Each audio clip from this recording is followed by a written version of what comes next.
কালে ঠাকুর রামকৃষ্ণদেবের দেহত্যাগ সেটা পরে বলছি।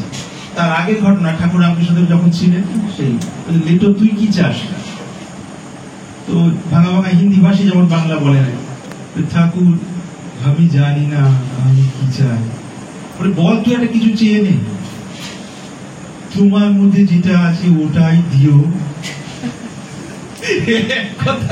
তোমার মধ্যে যেটা আছে ওটাই দিয়ে। এবার ঠাকুর রামকৃষ্ণদেব হাসছিলেন, কথা শালা ব্যবহার করতেন, আমরা কথা দিতে পাই, শালা তো পুরোটা নিয়ে নিল রে। ও এটা আপনাদের জ্ঞাতার্থে বলি, এই ধরনের যেগুলোকে আমরা গালি বলে জানি, আরো অনেক কিছু পরবর্তীকালে কথামৃতের এই পরবর্তীকালে সংস্করণে এগুলো অনেকটা পাল্টে দিচ্ছে। আমি বেলুন মঠের ধারা থেকে মহারাজদের কাছ থেকে জানতে পেরেছি। লোকেরা অনেক ক্ষেত্রে এগুলোকে সেভাবে নিতে পারবে না, কিন্তু তখন চলতো ওগুলো আর কি, আরো কিছু শব্দ আর কি, মূল ভাবটা না নিয়ে বিকৃত মন মলিন হবে আর কি, সেই বোধ হয়। তো যাই হোক, তারপর যা আশীর্বাদ করার সেটা তো, তারপর রামকৃষ্ণদেবের দেহত্যাগ হয়ে গেল, তার অনেক পরের কথা আর কি। একদিন হলো কি, এই প্রসঙ্গে একটা নিয়ম করেছিলেন যে প্রত্যেকদিন ভোরবেলা 4টের সময় উঠে জপ ধ্যান করা। তখন এনাদের সিদ্ধাবস্থা হয়ে গেছে, এনাদের পরের প্রজন্ম এসে গেছে, এনাদের দীক্ষিত শিষ্যরা। তো স্বামী বিবেকানন্দ নিয়ম করলেন যে ভোর 4টে উঠে ধ্যানস্থ হতে না পারবে, অর্থাৎ ওই হলে এসে ধ্যানে না বসবে, ঘুমিয়ে থাকবে, বা তাকে সেই দিন আশ্রম থেকে প্রসাদ দেওয়া হবে না, বাইরে থেকে ভিক্ষা সংগ্রহ করে সে প্রসাদ দিয়ে করবে। তো সবাই যথারীতি ধ্যান হোক বা না হোক এসে বসে না। প্রাথমিক অবস্থায় এই কঠিন নিয়মগুলো আমি ভাবলাম প্রথম দিকে যাতে নিয়মে মন নেই, তাতে করে লাভ কি। পরে দেখলাম করে লাভ আছে, এবং করতে করতে করতে করতে করতে করতে লাভ কি হয়, কয়েক বছর গেলে ওই স্থূল তামসিক যে ভাবটা ওটা কেটে একটা আলোকিত জায়গায় পৌঁছে যায়, স্নায়ুতন্ত্র এবং তার সাপেক্ষে মন হয়, এইটা লাভ আছে।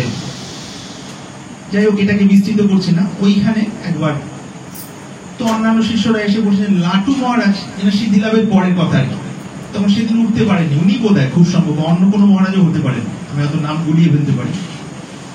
বললেন তিনি উঠতে পারেননি, 5টায় উঠেছেন বা শরীরটা খারাপ। তখন দেখি আস্তে আস্তে আস্তে আস্তে করে ভিক্ষার জন্য বাইরে যাচ্ছেন, ওখানে বর্ণনা এরকম।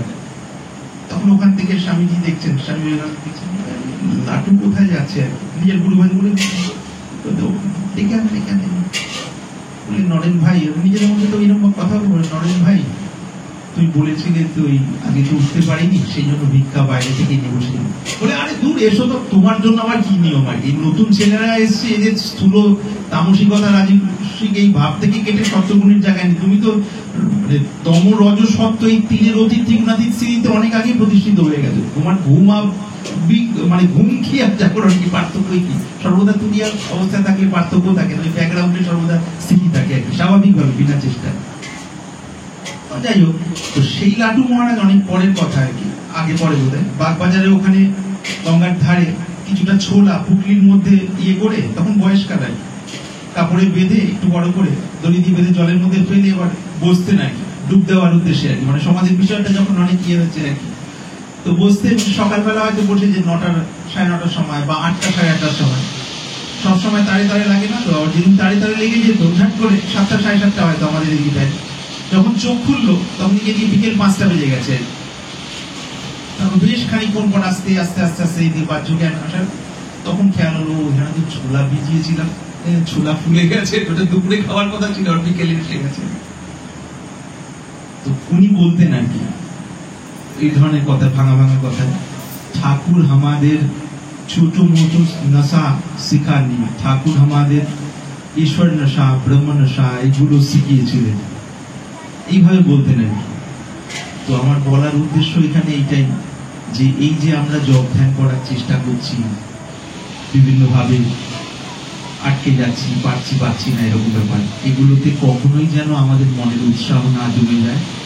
যে যে সাধকরা চলে মহাপুরুষ স্তরে পৌঁছেছিলেন সবাইকে এর মধ্যে দিয়ে যেতে হয়। আমরা যে অতি খারাপ, তারা যে সবাই অতি ভালো ছিলেন তা কিন্তু নয়। সবাইকে শ্রদ্ধা সম্মান রেখে বলি, এবং মিছিমিছি উৎসাহের জন্য নয়, আসলে সবাইকেই ধরে চলতে হয়। কিন্তু গন্ডগোলটা কি হয়, ওই সাধক সাধিকা কিছু দূর চলতে ঝাট করে কম্প্রোমাইজ করে বেড়ায় নকলের সাথে। নকল মানে কৃত্রিমতা, চালাকি, বিভিন্ন রকম ভ্রান্তি। ওই কম্প্রোমাইজ যদি আর কি আপোষ করে ফেলি না, তাহলে আর তার এগোনোর বিষয় থাকে না। আবার বড় প্রকৃতি একটা ধাম করে ধাক্কা দেয়, তখন আবার হুঁশারি। স্থূল জায়গায় তো আমি রস নেওয়ার জন্য আবার নতুন ট্র্যাক দিয়ে এসে রস নিচ্ছিলাম, এমন একটা ধাক্কা দিলেন স্থূল জায়গা ভেঙে চুরে একাকার করে দিলেন, তখন ভিতর থেকে আবার ছেড়ে দে মাকে দেব আছে, আরে আবার তো আমাকে সেই দিকেই যেতে হবে, আবার শূন্য থেকে শুরু করা হয়। কাজেই আমরা যেভাবে চলছি, যদি একটু ধৈর্য ধরে লেগে থাকি, অবশ্যই ভেতরে সেই শান্তি ফিরে আসবে। শান্তি যত প্রগাঢ় হবে তখন ওই মূল বিষয়টা ঘটবে। আর বৌদ্ধিক বিশ্লেষণের দ্বারা কর্তা ভাব যায় না। কর্তা ভাব থেকে বারবার বলা হচ্ছে, তার কারণ ইউটিউবে অনেকেই এই বিষয়টা যেহেতু জানেন না, অনেকেই এই বিষয়টাকে ধরে এটাকে সমাধান বলে করছেন, যেহেতু তার মূল পুঁজি হলো ফিলোসফিক্যাল নলেজ। বেদান্ত বিষয়ে দর্শনের লাস্ট কথা হলো এটা, বৌদ্ধিক ভাবে দ্রষ্টা ভাব বা সাক্ষী ভাব বিষয়ে একটা বুদ্ধিতে নিশ্চয়াত্মিকা বৃত্তি তৈরি হওয়া, কিন্তু এটা কখনই পর্যাপ্ত পরমভূমি নয়, এটা একটা বৌদ্ধিক বিশ্লেষণ মাত্র। সেই বৌদ্ধিক বিশ্লেষণে দাঁড়ানোর পরও স্থূল কামক্রোধের প্রচন্ড ধাক্কায় সমস্ত বিশ্লেষণ ভেঙে চুরে একাকার হয়ে যায়, আবার স্থূল স্তরের দিকে সে চলে যায়। কাজেই এইটা সেই দিব্য বস্তু কখনোই নয়। দিব্য বস্তু তারপরে, অর্থাৎ বৌদ্ধিক বিশ্লেষণ যেখানে করে একটা সিদ্ধান্তে দাঁড়ালাম, অর্থাৎ দাঁড়াচ্ছেন যিনি, সেই কর্তা ভাবটা তো সেখানে স্থিত। সেই কর্তা ভাবটাই পাড়ার চায়ের দোকানে স্থিত ছিল। সেই কর্তা ভাবটাই 30 বছর দর্শন পড়ার পর আবার দর্শনের বোঝা নিয়ে বসে আছে।